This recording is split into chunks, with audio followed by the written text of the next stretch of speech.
ফিরে এলাম বিরতির পর। শেয়ার বাজারের ইতিহাসে সবচেয়ে বড় দুর্নীতি। প্রধানমন্ত্রী বিনিয়োগের নির্দেশ দিয়েছিলেন এবং 4ই জুন প্রধানমন্ত্রীর ঠিক বিপরীতে গিয়েছে শেয়ার বাজার। শেয়ার বাজারের ধস নিয়ে প্রধানমন্ত্রীকে তোপ রাহুল गांधी। पहली बार हमने नोट किया कि चुनाव के समय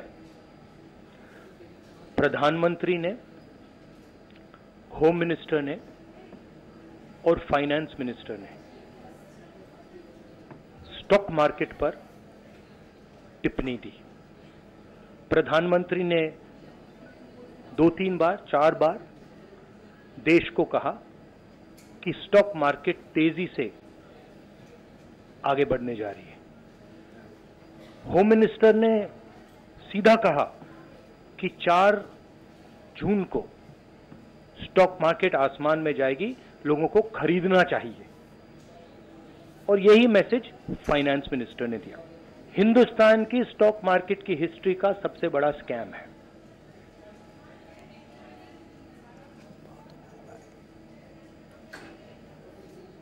ভোট পরবর্তী হিংসা অব্যাহত বাংলায়। সংবাদ শিরোনামে ঘাটাল থেকে কালিয়াগঞ্জ, বাঁকুড়া থেকে বর্ধমান, কোথাও তৃণমূলের বিরুদ্ধে বিজেপি কর্মীদের ওপর হামলার অভিযোগ, তো আবার কোথাও বিজেপির বিরুদ্ধে তৃণমূল কর্মীর ওপর হামলার অভিযোগ। কোথাও বোমাবাজি, কোথাও নেতার বাড়িতে হামলা। দেখুন। ভোটের ফল প্রকাশের পরই চাপড়ায় খুন তৃণমূল কর্মী। মৃত মুসলিম শেখ চাপড়ার হাটরা গ্রামের বাসিন্দা। বুধবার বিকেলে চাপড়ার দইয়ের বাজারের ভগবানপুর সংলগ্ন একটি মদের দোকানের পিছন থেকে দেহ উদ্ধার। বিজেপির পার্টি অফিস ভাঙচুর করে আগুন লাগিয়ে দেওয়ার অভিযোগ উঠল সোনারপুরে। কাঠগড়ায় তৃণমূল আশ্রিত দুষ্কৃতী। রাজপুর সোনারপুর পুরসভার 26 নম্বর ওয়ার্ডের জগদ্দলের ঘটনা। কোথাও বোমাবাজি, কোথাও নেতার বাড়িতে হামলা। ভোটের ফলাফল বেরোনোর পরই ডোমকলের একাধিক জায়গায় বাম ও কংগ্রেস নেতাকর্মীদের বাড়িতে হামলার অভিযোগ।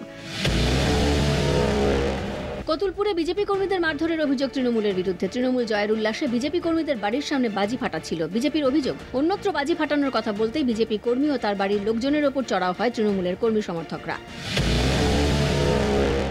ভোট পরবর্তী হিংসা ঘাটাল ব্লকের দন্দিপুর এলাকায়। রাতের অন্ধকারে শ্রীকান্ত কারক নামে এক বিজেপি কর্মীর দোকান ভাঙচুর ও মারধর। অভিযোগ তৃণমূলের বিরুদ্ধে। প্রতিবাদে ঘাটালের বিজেপি বিধায়ক শীতল কপাটের নেতৃত্বে খড়ারগামী রাজ্য সড়ক অবরোধ করে বিক্ষোভ। হেরে যাওয়া যদি আমার অপরাধ হয় তাহলে আমাকে জেলে পুরুন, অসহায় কর্মীদের ওপর অত্যাচার করবেন না, ঘাটালে হাত জোর করে বললেন ঘাটালের পরাজিত বিজেপি প্রার্থী হিরণ চট্টোপাধ্যায়। ভোট পরবর্তী হিংসার রণক্ষেত্র শহর বর্ধমানের 31 এবং 33 নম্বর ওয়ার্ড এলাকায় 144 ধারা জারি, মোতায়েন পুলিশ ও কেন্দ্রীয় বাহিনী। বর্ধমান দুর্গাপুর লোকসভায় বিজেপি প্রার্থী দিলীপ ঘোষ হারতেই বিজয় উল্লাস করে তৃণমূল। বর্ধমানের 31 ও 33 নম্বর ওয়ার্ডের ভোটের পরিসংখ্যান নিয়ে চলে বচসা। লোকসভা নির্বাচনের ফল প্রকাশের পরই কালীগঞ্জে বিজেপি কর্মীকে মারধরের অভিযোগ তৃণমূলের বিরুদ্ধে। হামলার শিকার কালীগঞ্জ থানার পানিঘাটা পঞ্চায়েতের উপপ্রধানের স্বামী। বারাবণী থানার সরিষাতলী গ্রামে বিজেপির মণ্ডল 1 যুব মোর্চার সভাপতি খোকন মহারাজকে বাড়িতে ঢুকে মারধর করা হয় বলে অভিযোগ। ভোটে বিজয় উৎসবে নিজেদের মধ্যে মারামারির অভিযোগ কন্যাগড়ের তৃণমূলের বিরুদ্ধে। উত্তরপাড়া হাসপাতালে ভর্তি আহতরা। স্থানীয় সূত্রে খবর, ভোটে জেতার পর কন্যাগড় পুরসভার মাস্টারপাড়ায় পিকনিকের আয়োজন করা হয়েছিল। সেখানেই তৃণমূলের 2 নেতার বিরুদ্ধে মারামারির অভিযোগ ওঠে। হলদিয়ায় ভোট পরবর্তী হিংসা অব্যাহত। হলদিয়া বিধানসভা এলাকার সুতাহাটা ব্লকের গুয়াবেরিয়া অঞ্চলের শ্রীধরপুর গ্রামে সিপিআইএম এর দলীয় কার্যালয়ে ভাঙচুরের অভিযোগ। অভিযোগের তীর তৃণমূলের দিকে। বিস্ফোরণে উড়ল সিপিএম কর্মীর বাড়ির ছাদ। অশান্তি করতে বোমা মজুদ বলে অভিযোগ তৃণমূলের। কেতুগ্রামের মুর গোপালপুর পঞ্চায়েতের ঘটনা। ঘটনার পর থেকে পলাতক অভিযুক্ত। কলকাতা টিভি।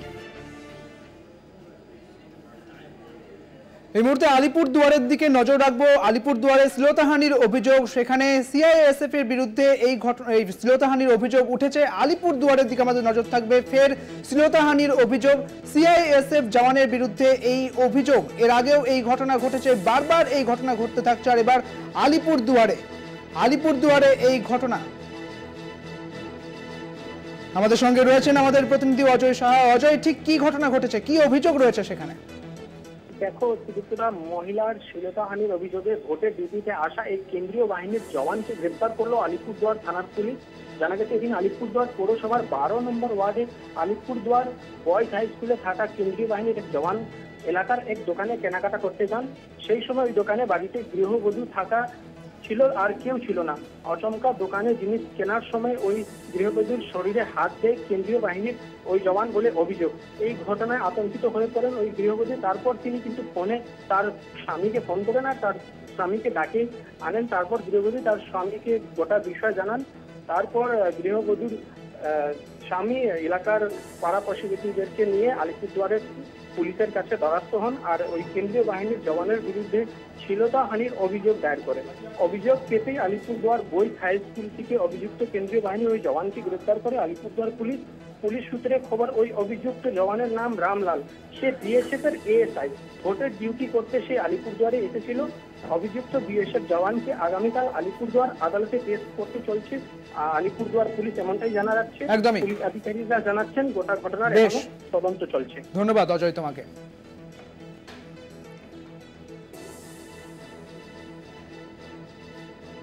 আরো একটা ছোট্ট বিরতি নিয়ে ফিরছি, সঙ্গে থাকুন। ফিরে এলাম বিরতির পর। এই জয় মানুষের জয়, গণতন্ত্রের জয়। লোকসভা ভোটে বঙ্গে ফলাফল নিয়ে মন্তব্য করলেন কলকাতা টিভির সম্পাদক কৌস্তুভ রায়। তিনি ঠিক কি বলেছেন শোনাব। প্র্যাকটিক্যালি মানুষের জয়, গণতন্ত্রের জয়। ভারতবর্ষে যতবার স্বৈরতান্ত্রিক শক্তি মাথা তোলার চেষ্টা করেছে, বিভিন্নভাবে মানুষের লিবার্টি কাটেল করার চেষ্টা করেছে, ততবারই মানুষ সে করেছে এবং ভগবান থেকে ওনাকে আবার মানুষ বানিয়ে দিয়েছেন ওই পুনর্মূষিক ভবন মতো। এটাই মানে ভারতবর্ষের গণতন্ত্র এবং এটাই ভিত্তি।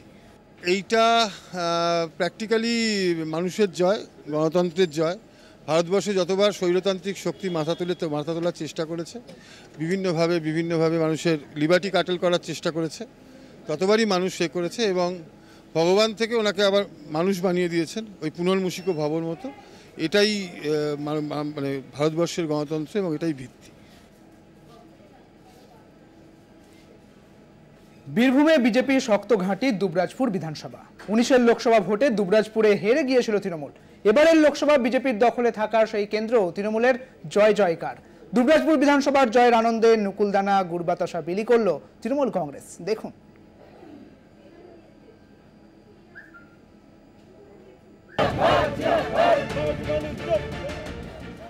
দুবরাজপুর বিধানসভায় লিড পেয়েছেন তৃণমূল প্রার্থী শতাব্দী রায়।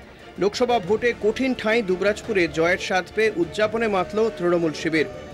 আর সেই উদযাপনে অংশীদার হলেন অনুব্রত মণ্ডলও। বোঝা গেল বীরভূমের রাজনীতিতে এখনও প্রাসঙ্গিক অনুব্রত মণ্ডল।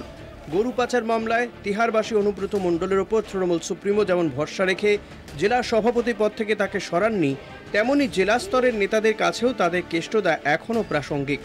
গত লোকসভা ভোটে বীরভূম জুড়ে সবুজ আবির উড়লেও দুবরাজপুর বিধানসভা গেরুয়া শিবিরের শক্ত ঘাঁটি ছিল। সেখানেও এবার তৃণমূলের জয় জয়কার। জয়ের আনন্দে মাতলেন তৃণমূল কর্মী সমর্থকরা। তৃণমূল সুপ্রিমো ছবি আর গুড় বাতাসার সঙ্গে তৃণমূলের সেই বিজয় উল্লাসে রইল অনুব্রত মণ্ডলের ছবিও। আনন্দের ছবিতে স্পষ্ট আজও বীরভূমের নেতা কর্মীদের কাছে একই রকম প্রাসঙ্গিক কেষ্টমণ্ডল। এই যে ভোট, এই ভোট কিন্তু আমরা লড়েছি, সেটা কিন্তু আমাদের যিনি জেলা সভাপতি সেই অনুব্রত মণ্ডলের যে অনুপ্রেরণায় এবং তার নির্দেশ ছিল। গুড় বাতাসা আপনারা জানেন যে কর্মীদের মধ্যে বীরভূমে গরম জায়গা, সেই জায়গাতে যাতে একটু এনার্জি পাওয়া যায়, যেন গুড় বাতাসা দিয়ে মানুষকে ইয়ে করা, সেই জন্য ওনাকে আমরা সম্মান দেওয়ার জন্য আজকে গুড় বাতাসার আয়োজন করেছি।